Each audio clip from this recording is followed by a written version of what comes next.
आप खुद ही जो है सबसे आवेदन पढ़ रहे हैं और लोगों से जो है उनकी समस्याओं को लिए संबंधित लोगों को पास भेज रहे हैं। मैं एक समाज सेवी हूँ। मैंने हमेशा खुद को समाज से और लोगों से जोड़ करके रखा है। सर, हमारा एक 14 डिसमिल जमीन का मुकदमा चल रहा है जो कि पिछले 40 वर्षों से कोर्ट में केस चल रहा है। उसका कोई सुनवाई नहीं है, जो कि हमारे घर के बगल गिर ही है। जो हमारा जमीन को, जो कि रियल जमीन हम लिखवाए हुए हैं, वो दूसरे पार्टी से लिखवाए हैं, जो कि उनका अपना न गोतिया है, न फैमिली है, न परिवार है। सबसे ज्यादा शिकायत राजस्व विभाग का है। जमीन 90% वही है। और हमको लगता है कि राजस्व कर्मियों के द्वारा, पदाधिकारियों के द्वारा समस्याओं को निष्पादन में गंभीरता न दिखाए जाने के कारण समस्याएं जटिल होती जाती है। ओबरा सीओ साहब पैसा लेकर के थाना प्रभारी कार्रवाई नहीं कर रहे हैं। बार बार बोल रहे हैं कि प्रधानमंत्री का इलेक्शन लोकसभा का खत्म होगा तब कार्रवाई करेंगे, उसके बाद विधानसभा का इलेक्शन खत्म होगा तब कार्रवाई करेंगे। और 2 साल से घुमा रहे हैं ऑर्डर आने के बावजूद भी।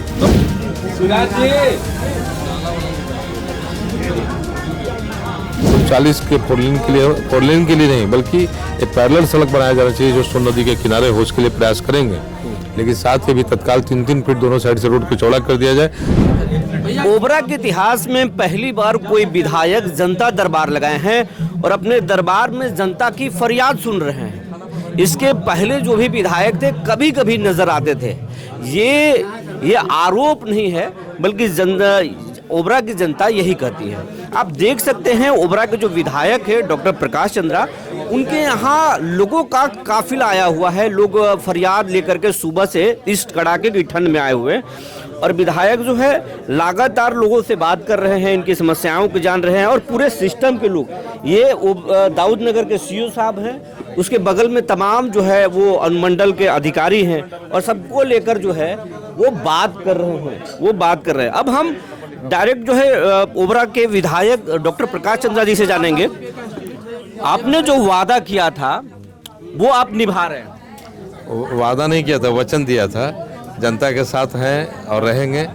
और जन समस्याएं बहुत है। सबसे बड़ी समस्या यहाँ अंचल से जुड़ा हुआ है, राजस्व से जुड़ा हुआ है। लोगों का किसी का लगान रसीद नहीं कट रहा है, किसी का जमाबंदी हटवाना है, भाई भाई में बंटवारा हो गया है, बंटवारा का उनका जमाबंदी काटा नहीं जा रहा है, कहीं पर जमीन का नापी, इस तरह की विवाद ज़्यादा है।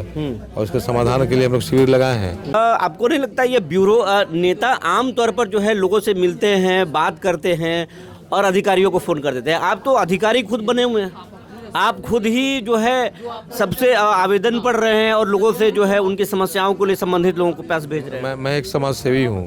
मैंने हमेशा खुद को समाज से और लोगों से जोड़ करके रखा है, और लोगों का भरोसा भी है। यही कारण है कि चुनाव में जब हारा हुआ भी था तो लोगों की भीड़ हमारे पास ही हुआ करती थी।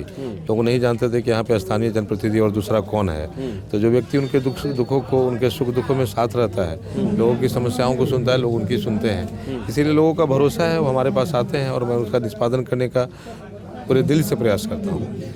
आपने चुनाव के दौरान एक वचन और भी दिया था कि पटना में जो मेरा आवास होगा वो जनता का आवास होगा, वो भी आप बोर्ड लगाए हैं और ये आप दरबार भी लगा रहे हैं। क्या ये लंबा पारी खेलने के मूड में है डॉक्टर प्रकाश चंद्रा? नहीं, पटना का आवास तैयार हो रहा है। अभी हम लोगों को ये आवास विभाग के द्वारा सौंपा नहीं गया आवास। जैसे ही चाबी आएगी, फर्नीचर बन करके तैयार है मेरे द्वारा, और लोग भी इंतज़ार करें जो वहाँ पे खाना बनाएंगे। जनता के लिए वो आवास खुल जाएगा, और पूरे औरंगाबाद की जनता या कोई भी जनता, अगल बगल के भी विधायकगण हैं, उनके भी लोग आकर के वहाँ आराम से खाना खा सकते हैं, रुक सकते हैं। क्योंकि जनता के साथ हम भेदभाव नहीं कर सकते, क्षेत्रवाद नहीं कर सकते।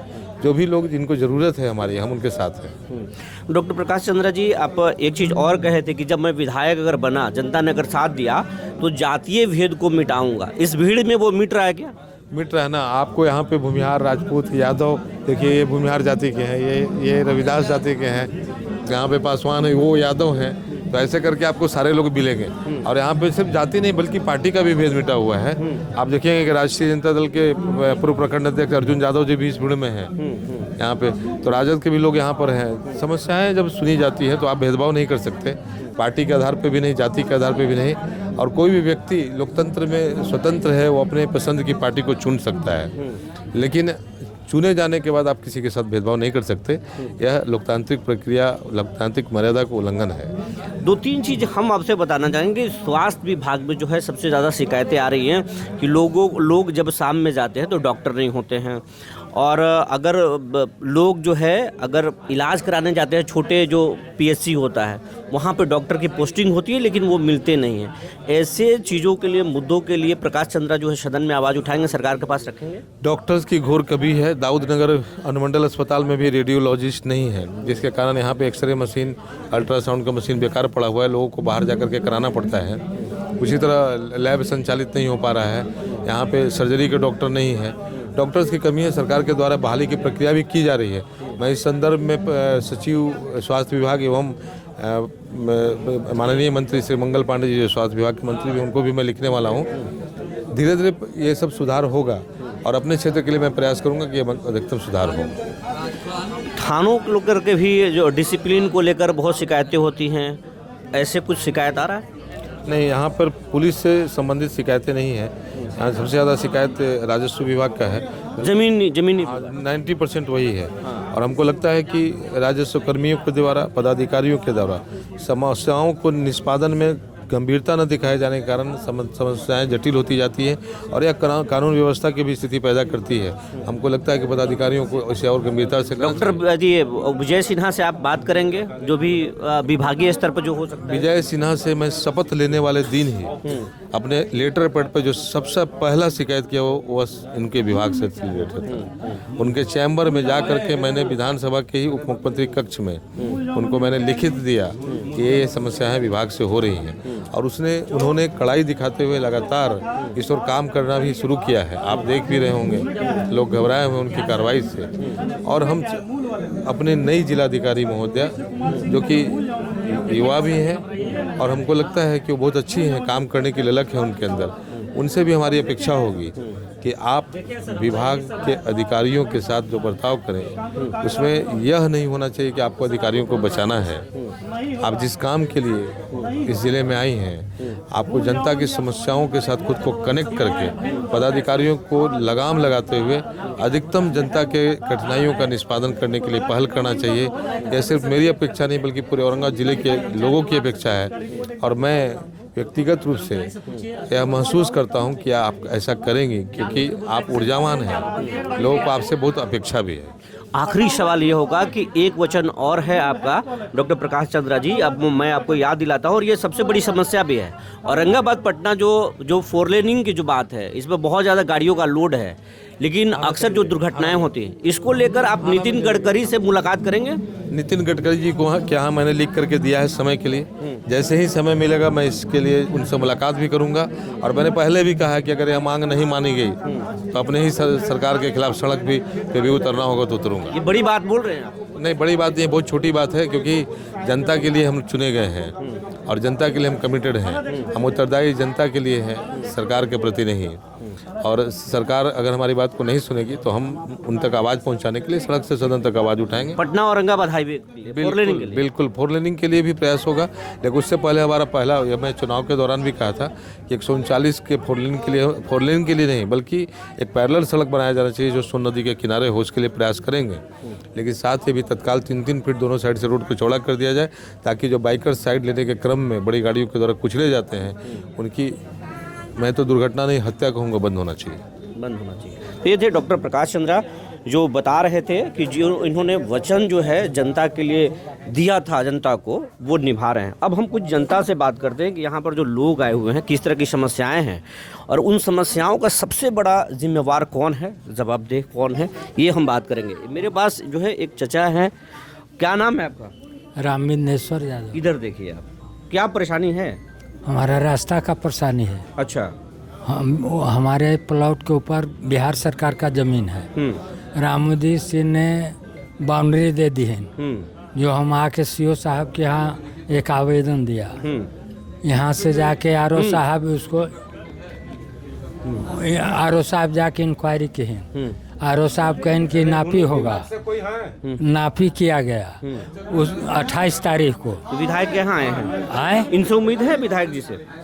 हाँ, हम इनसे मिलने आए हैं कि सर इसमें क्या होगा। थाना में गए, थाना में भी दरखास्त दिए, वहाँ भी जाके पुलिस रोका, फिर भी उन्होंने बाउंड्री दबंगई कर रहे हैं लोग। जी हाँ। क्या नाम है आपका? मेरा नाम है संदीप कुमार, मैं ओबरा से आया हूँ। अच्छा, क्या समस्या है? समस्या ये है कि मेरे पास झूठा केस कर दिया गया है। अच्छा, तो मैं 21/10/2025 को भी आवेदन दिया था ओबरा थाना को, बड़ाबू को। फिर इसके बाद 9/11/2025 को मैं दिया आवेदन, मेरा कोई सुनाई नहीं किया गया। अगला पार्टी से तो विधायक के पास आए? जी, विधायक से मेरा उम्मीद है? विश्वास है, पूरा उम्मीद है कि मेरा सुनाई किया जाएगा।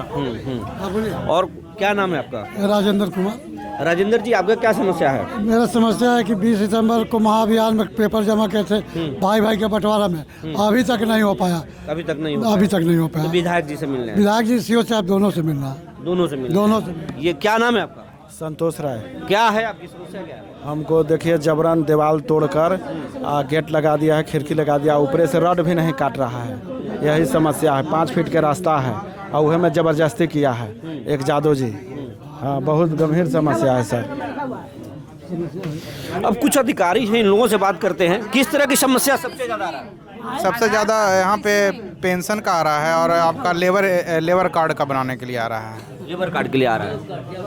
अच्छा, तो ये लोग पहले पहुँचे नहीं थे या फिर इनमें त्रुटि था?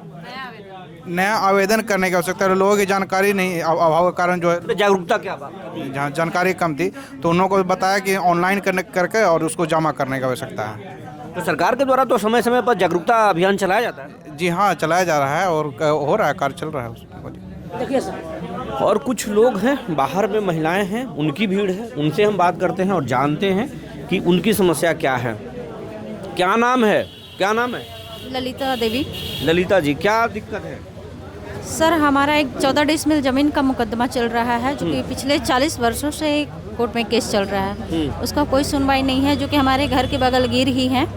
जो हमारा ज़मीन को, जो कि रियल ज़मीन हम लिखवाए हुए हैं, वो दूसरे पार्टी से लिखवाए हैं, जो कि उनका अपना ना गोतिया है, ना फैमिली है, ना परिवार है। अब कितना जमीन, कितना डिसमिल जमीन का मामला है? 14 डिसमिल। 14 डिसमिल। तो देखिए, यहाँ पर जो लैंड डिस्प्यूट, मतलब ज़मीनी विवाद के अधिकांश मामले हैं। हर लोग ज़मीन के मामले से परेशान हैं। सिस्टम के लोग के पास जाते हैं, काम नहीं होता है, मुकदमा भी कर रहे हैं, लड़ रही हैं, लेकिन कुछ भी 40 सालों से यानी कि 4 दशक से ये मुकदमा लड़ रही है, लेकिन अब तक जो है न्याय नहीं मिला। थक हार कर विधायक के पास पहुंची। ये चचा है हमारे पास, इस ठंड में आए हैं। क्या नाम है आपका? सुरेश साहू। क्या दिक्कत है आपको? हमें बहुत दिनों से प्रयास कर रहे हैं कॉलोनी के लिए, आवास के लिए। हो नहीं रहा है। हो नहीं रहा। अब देखिए, बहुत दिनों से ये बुजुर्ग जो है आवास योजना के लाभ लेने के लिए परेशान है। कभी गए हैं आप? वीडियो से मिले हैं आप? लेकिन नहीं बनता है। अब देखिए, जो है ये बोल रहे हैं कि हम जाते जाते थक गए हैं, लेकिन जो है अब तक आवास योजना का लाभ नहीं मिला। जबकि सरकार कहती है कि हर लोगों को हम छत देंगे, जो ज़रूरतमंद है, जिनको ज़रूरत है, हम देंगे। लेकिन अब सिस्टम के लोगों की चमड़ी इतना मोटा है कि अब तक आप सुन ही रहे, आवास नहीं मिल रहा है। क्या नाम है? मेरा नाम अभय कुमार शर्मा हुआ। हम ओबरा विधानसभा से पकड़ी गांव से हैं। हमारे पिताजी के द्वारा हाई कोर्ट में अतिक्रमण के खिलाफ आवेदन दिया हुआ था। वहां से आदेश से आया कि 6 महीना के अंदर अतिक्रमण को जल्द से जल्द हटाया जाए। ओबरा सीओ साहब विपक्षी इतना दबंग है कि पैसा देकर के कार्रवाई नहीं होने दे रहा है। ओबरा सीओ साहब पैसा लेकर के थाना प्रभारी कार्रवाई नहीं कर रहे हैं। बार बार बोल रहे हैं कि प्रधानमंत्री का इलेक्शन लोकसभा का खत्म होगा तब कार्रवाई करेंगे, उसके बाद विधानसभा का इलेक्शन खत्म होगा तब कार्रवाई करेंगे। और 2 साल से घुमा रहे हैं, ऑर्डर आने के बावजूद भी। तो आप विधायक जी के पास है? तो अब हम लास्ट में सभी जगह दौड़ते दौड़ते थक गए, जूता टूट गया, तो हम विधायक जी से अनुरोध करने के लिए आए हुए हैं। उम्मीद है कि शायद यहाँ पे मेरा काम हो पाएगा। उम्मीद है कि शायद मेरा यहाँ पे काम हो। पहले ओबरा में इस तरह के कोई विधायक लगाते थे जनता दरबार? ऐसा जनता दरबार पहले सोम प्रकाश दरोगा जी जीते थे, उस समय लगा था। उसके बाद जनता दरबार बंद हो गया था। अब वो नजर नहीं आते हैं? अब वो हैं, पर वो जीते हुए नहीं हैं, इसलिए वो जनता दरबार नहीं लगाते। तो ये लोग थे, अलग अलग लोग हैं, अलग अलग समस्याएं हैं। महिलाओं से कुछ लोगों से बात करते हैं। क्या नाम है? क्या नाम है? क्या नाम है? रेखा कुमारी। रेखा, क्या समस्या है? राशन कार्ड बनवाना है। राशन कार्ड अब तक नहीं बना है? नहीं, राशन कार्ड नहीं बना है। बुजुर्ग हैं और इस ठंड में आए हैं। क्या नाम है आपका? सुदेश्वर सिंह। कहाँ से आए हैं आप? कर्मा कला से। कर्मा कला से। क्या परेशानी है? परेशानी जमीन का भूमि सुधार का मन है। देखिए, फिर भूमि सुधार, हर कोई ज़मीन के मामले से परेशान है, सबसे ज़्यादा ज़मीन के मामले से परेशान है। सरकार अगर इसको ठीक कर ले तो बिहार का अधिकांश से जो मामले हैं थाने में जो पहुंचते हैं, कोर्ट में पहुंचता है, वो ख़त्म हो सकता है। क्या परेशानी है? परेशानी है कि ज़मीन मेरे नाम से, पापा के नाम से है और दूसरा कोई मैंने हुआ दबंग लोग कब्जा करके रखा है। हाँ, तो आप आए हैं विधायक, वो कागज वो नहीं दिखा रहा है। वो उम्मीद है यहाँ मुलाकात हुई विधायक से? नहीं सर, नहीं हुआ। तो ये तमाम लोग हैं जो अलग अलग समस्या लेकर के इस कड़ाके की ठंड में पहुंचे हैं अपने विधायक के पास। इस तरह के प्रयोग जो है विधायक पहली बार कर रहे हैं और उम्मीद है लोगों को कि शायद विधायक के दरवाजे पर इनकी फरियाद सुन ली जाए। बने रहिए हमारे साथ, तब तक के लिए धन्यवाद।